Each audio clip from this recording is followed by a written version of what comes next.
Righto, Nick Keough. We've got here a Waterloo Foundry Big Chief engine, 2.5 horsepower. When we got this engine, it was a complete basket case. It was in a 1,000 litre shuttle. Flywheels were off it, missing carby. We got it. I got new flywheels cast for it. Went right through and done a full mechanical restoration. Had to get quite a few parts from the States. Got a new Lonkenheimer carby.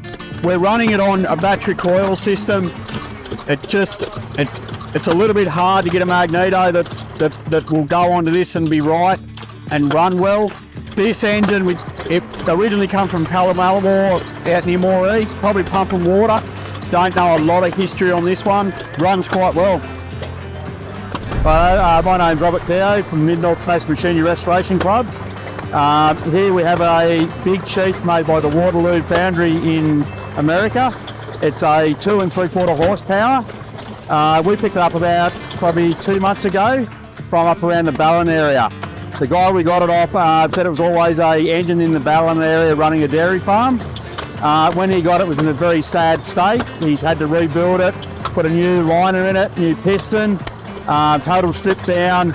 He's sandblasted it and then repainted it from there. It's a hit and miss engine running on a hit and miss Maggie there, little spring type Maggie.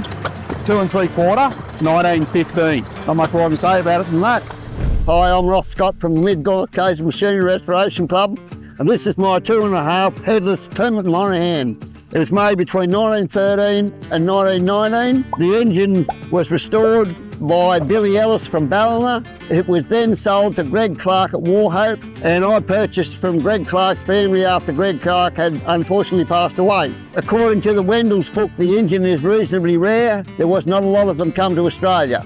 When Bill bought it, it was an extremely bad wreck. He'd had to spend a lot of time and a lot of, I think it had been reborn and sleeved.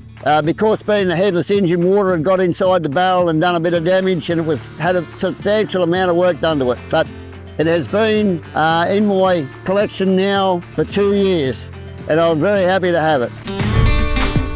The Old Machinery Magazine. Remember to subscribe and tap the bell to be notified of any new videos.